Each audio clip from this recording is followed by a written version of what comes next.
Okay, cool. Take 2, guys. Some of you may have just tuned into our live broadcast, but our connection is really bad.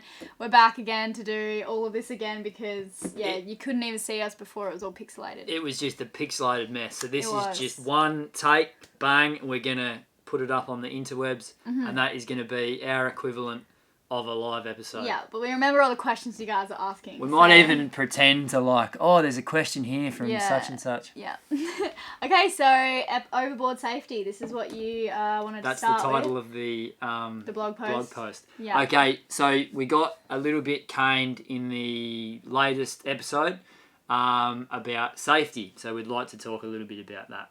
Yeah, so we were going very fast in the last episode and we weren't wearing any harnesses, although we were inside, but we've been getting hammered about safety. They weren't talking about the bits inside. inside. I know, but it was outside when they were low. Oh, okay. Because we did go outside. Yeah, true. We were holding on with 5 limbs.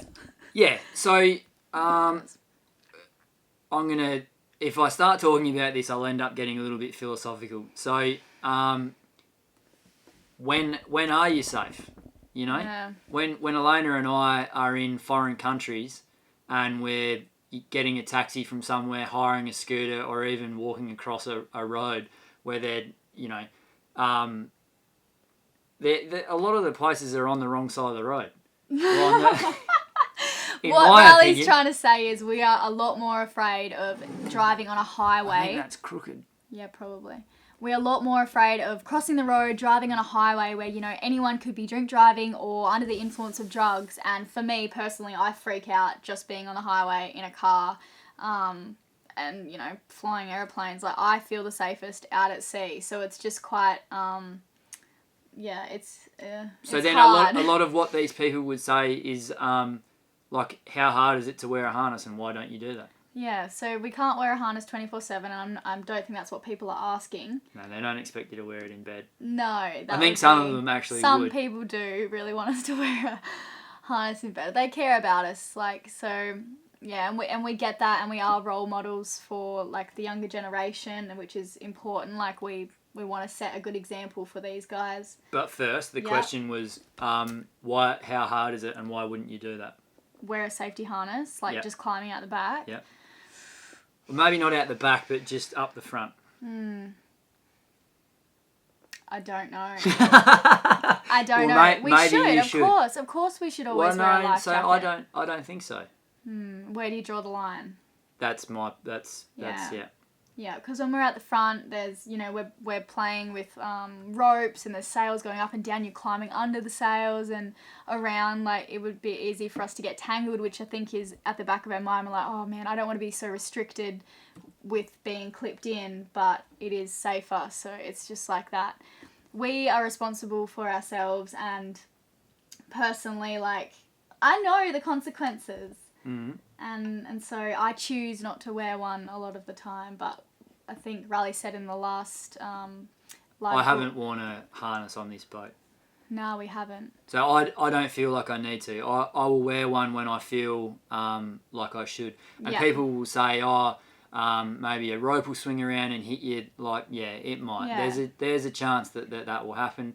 And then one point that someone raised was, I know experienced sailors that has happened to. Exactly. It's when you least expect it, something bad happens. But I'm still not gonna. Well, I'm not. That's the truth. I'm not gonna wear a harness until the weather is such that I feel like I should. And if for some reason something swings around and hits me and I end up overboard, unlucky. I find that to just be unbelievably small chance of that happening. So I decide to get in a plane, there's a chance that something might happen. Exactly. And lying under a coconut tree, crossing the road.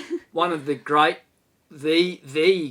beauty of what it is that we're doing is the freedom that you experience, and I don't want to go through that with a harness all the time. I'd love to hear from cruisers out there, and it's different when you're racing. It is much different. Yeah, it's a lot more intense. I don't do a lot of racing. I've done a bit of it. We went 22 knots. But going around the cans with other boats and really pushing the boat. But I'd love to hear from other cruisers out there. like what you think. What conditions do you wear it in? Yeah. I know Naoma, Ryan and Nicole, they were always wearing harnesses. Yeah. Some people never wear them. Yeah. I'm sure Bernard Morticia never wore them. No. I don't think they existed. They would have existed. That was the 1960s, wasn't it? And I saw, okay, so one... A Voyage for Madman, great book. You should read it. And there's also a documentary, just legends. Yeah. And also Bernard's one, which I've read. I can't remember the name of it now. The Long Way... What's it called? Yeah, The Long Way Around. The Long Way Around. Yeah, it's a good book as well. Before I forget, I think there's a lot of talk about harnesses and stuff like that. I think that that's one thing you could get knocked overboard. I think that in general, your safety will be increased infinitely more just by paying attention as a crew or a captain, just by being aware and just paying attention to your boat, the noises that it makes, and everything like that. And I think that is where safety comes from paying attention. And there's things that I heard about that offshore. A very good point that was raised in the comment section, and I read all of the comments and all of the emails that come in, and I thank you for every single one. He really does. It was the last comment in a whole series from our last episode, and it was from Sailing Toronto, who has his own YouTube channel. There comes a time when all the stuff you think or are told you need comprises just another form of tax, another psychological or financial impediment to the fulfillment of a dream. Just do it. And I thought that summed it up much nicer than I ever possibly could. And anyway, Riley wrote a blog post about the safety. Banging on a bit too much. So anyway, you guys can check that out. Check that out up here. You do rabbit on, Dale. The link to that blog post is there if you'd like to read it. Cool. And we have some questions. So, Jake Miller, you guys sail in some pretty hairy stuff. Curious about how much you look at weather before you head out, certain apps or features in them, and what's the point where you won't head out? Come on, weatherman. Why don't you take this one? Well, Riley usually checks all the weather. He's the weatherman. I let him know if there's a squall or something coming when we're out at sea. It's raining. It's raining, yeah. You didn't tell me about this squall. It's raining right now. I seen it coming. I could feel it. Where were you on that one? Okay, so we use Predict Wind, and also there's a few other websites we use to back that up, like Windy TV. Apps we use Navionics. Always to plot a course and to download my weather, be it offshore or on land, will be Predict Wind. Yeah. And we find that pretty handy. Navionics, and we have our big chart plotter B&G gear, which is fabulous. That's the certain apps part of Jake Miller's question. Okay, yeah. Curious about how much you look at weather, like hugely. All the time. It has such a direct impact on your safety and comfort at sea, much more to the point. As you can imagine. That you can, it's really beautiful to get into it. And you can see, even 5 knots or 10 degrees difference in the wind and the weather just makes our life crazy different. Yeah, absolutely totally. Insanely different. So we always check the weather, but on the big ocean crossings, we check it before we go, and we're like, all right, well, whatever happens out here, you can't change it. Yeah. You're not going to turn around and go against the prevailing winds, so you got to ride it out. But we do still get weather reports when we're out there because we want to know if there's a hurricane or whatever. But yeah, basically all the time. And what's the point where you won't head out? Here you go, Elayna. Well, if we don't have to, so there are times where we have to be in a certain place to meet somebody. More so recently, we have a bit of a schedule here in Europe. We are always pushing it. Always these days. I would say where you won't head out is always going to be a comfort thing rather than a safety. you'd never ever head out if you thought it was unsafe. But we won't head out if depending on how comfortable we and feel. where it's coming from. Yeah, exactly. Like you mentioned, if the wind, if it's going to be coming from behind, we're more inclined to go out in stronger winds, like say absolutely, yeah. 20 to 30 knots is quite comfortable going downwind, but if it's against us, good fun. We're probably not gonna go out, and if it's 30 knots against us, like that's just not fun. Beating into it, we actually recently did a 2-day crossing, beating into it, and it was just like we didn't get much sleep. It was so loud. We were just slapping against every single wave, and it's not too fun. You can get it done, and it's totally safe, but it's just if we can avoid it, why not go out in 15, 20 knots? Yeah, and so that's a whole different thing as well. So if you're putting yourself under the pump, then it's going to start getting. You're going to go out in conditions that you didn't think that you probably should have. You got to meet people, and it's always those outside influences that end up causing a problem. What is it that you always say? You shouldn't let. What is it? Letting something dictate. Or don't let those outside influences dictate what your sailing plans. Just repairs and the weather. Yeah, that should be the only thing dictating your sailing plans is. But for us, it never is. And repairs and when weather. you speak to people, we all agree, and then we never do it. Like other captains and. Yeah. Okay. What? No, but first of all, what can you please tell me about the upcoming episode, Elayna? Ooh, drum roll! Yeah. Pump it up. We're sailing the coast of Corsica, so we are on the hunt for fish, which there unfortunately aren't a lot of here in Europe.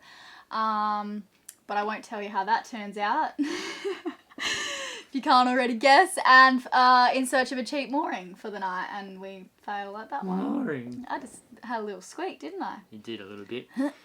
But yeah, I think that's probably the most fantastic, bestest episode that I've ever seen. It's up there. I had a lot of fun making it. Yeah. Troya and I. Speaking of which, Daniel, who's been helping us out with the videos, he's been on board for 4 months now. A lot of people are asking what's happened to him because they've seen his little video. He had dreams of buying his own sailboat all along, and on his Instagram, he's gone and done that. So yeah, we're super stoked. Well, no, he hasn't gone and done it. Well, he's bought the boat. He informed us of his plans, and we were very happy for him. And he was on board for about 3 or 4 months. Yeah. And a huge help. Yeah. A good dude. Mhm. And we're really excited to see. Like, he doesn't know too much about sailing like Riley, and he's gone and done the same. Similar to me when I first started. Yeah. Good on you, Daniel. We really look forward to seeing where this takes you. I didn't know whether or not he was gonna do it, and he I saw this thing pop up on Facebook, and he's like, "I've bought a boat," and I was like, "Yes, legend."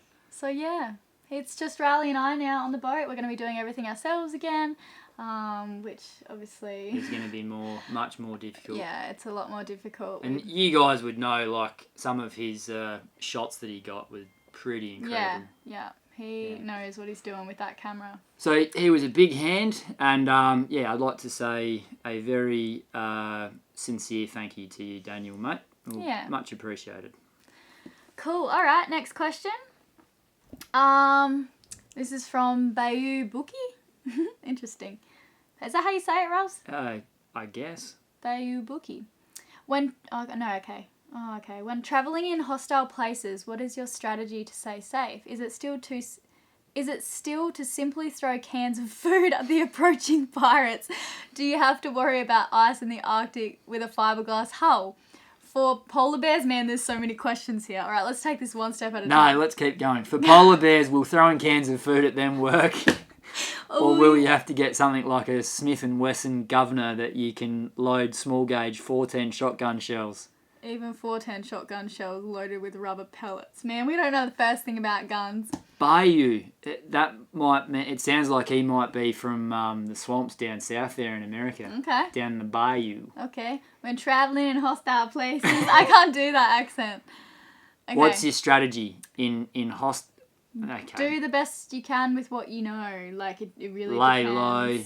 Dig yourself a little trench, stay, duck under the bullets. We've never been in what I would describe as a hostile place. Touch wood. No, there's obviously been a lot of sketchy places, but nothing where you're... I would recommend throwing cans, though. That's definitely worked for us in the past. Yep. The fiberglass hull in the Arctic. Keep hearing about that. There's going to be a spot when we go from Newfoundland to Spitsbergen. Iceland first? That's our first stretch. Sorry, you're quite right. Yep. Where we cross there's the Labrador Current coming down, and there's potentially icebergs coming out of there. We've got waterproof bulkheads in our catamaran, so one would fill up and we'd still be okay. You don't want to hit an iceberg. Yeah, it's like hitting land, basically. Boats that are, smaller and less seaworthy than us have done it. There's a chance that could happen. We're going to be on high alert. Like, there's going to be a spotlight at the front of the boat. I'm going to be sleeping. We're going to be up the mast. Riley's going to be sleeping. We're going to have, someone on polar bear watch, someone on iceberg watch. Yeah. Someone on meteorite watch. Lightning watch. And lightning watch. There's going to be 4 or 5 different people. Yeah. On watch at all times. All right, we're rambling on here. Next question. I don't know if we even answered that question. No, we didn't speak about the 410 shotgun shells loaded with rubber pellets. Okay. We're definitely, in fact, can you send me an email? And when I'm coming up the east coast of America there, we'll do a few dodgy deals, mate. I'll buy some shotgun pellets off you. You can teach me how to use them. Yeah. I'm from country South Australia, so I've shot a gun before. Okay, next question from Pedro Leon Julia. What is it that you enjoy the most, travelling or sailing? For example, if you settled and stopped travelling, would you continue sailing? That's really hard. Like, they go hand in hand. Personally, I love sailing. I love the freedom of getting out there and being able to go anywhere you want. It's a feeling like no other. It really is. But obviously, a big reason why we sail is to get to those incredible locations. But I think I like sailing more. When I first started, it was just about the travel. All of my most beautiful moments in the last 3 years. Excuse me, I think that's very disgusting. all of my most beautiful moments have been from out on the ocean for sure. Be that with Elaynas or sometimes by myself, and those experiences. They're ones that you remember. Those little snippets of memory which stick with you for probably forever. So, but it took me a long time to get to that point and to. Well, you're pulling things out of me I don't really want to say here, Pedro. These beautiful moments when you're in love with the ocean, and but it is. It's true. You totally. I learned to love the boat and the ocean. And when people ask me like, "Where's the best place you've ever been?" which is a question we get all the time, it's super hard to answer, but always straight away it's Lost Rockers. It's not. Yeah, I do love Lost Rockers, but it's not the place in particular. It's the memories of, it was our time on board in this particular place. Would you say it's a completely subjective experience, Elayna, that can't really be... It can't. We're just going to keep talking forever here. No, I was saying that the time that you spent there was yours personally, so it's hard to explain to people. Yeah, totally. Okay, that's all the questions we have. Yeah. Really? Yeah, that's it. We would take some from the audience right about now, but we don't have any audience here. Did we cover everything? Yeah. I'm not finished yet. It's only 20 minutes. Okay, we got to talk for another 3. The last one was 23 minutes. Can you ask me a question? Okay. Where's the best place you've ever been? No. Lost Rockers. No. Will there ever be a boy born who can swim faster than a shark? No. No? I don't think so. Okay. That's pretty fast. Have you seen the way they just like tornado up to attack things on the surface? I've seen footage when I'm swimming in deep water, of a mako shark attacking a GoPro attached to a lure being towed, I think you showed me trawled that. behind a boat. That's pretty. Do you remember the name of it? We could put it in the description below. No. I don't Man, that was crazy. I remember Riley showed me this video of the mako shark just going mental. Alright. What is the average speed of an African mating pigeon? I don't know. You still haven't figured that out. No. Goodness me. Apologies, we haven't got much sleep over the last few days. It was a big sale here. I think I mentioned. We said we were beating into it, but I don't know. I had a fair few coffees and. We actually got these coffees from Africa, and I swear there's no caffeine in them. So we've been having like 10 of them at once. So when I say a fair few, I probably like, had 20. That machine has gotten to work out lately. And I sent Elayna to bed, and then I didn't come and get you until about 6 o'clock in the morning. So I stayed up for about 20 hours. I know, he just was on a caffeine high that night. So yes, anyway, we haven't slept, so we're a bit all over the show. Should we wrap it up? I think we should. Thank you very much for joining us for take 2 of our live show. We love you guys very much. We'll see you on Monday.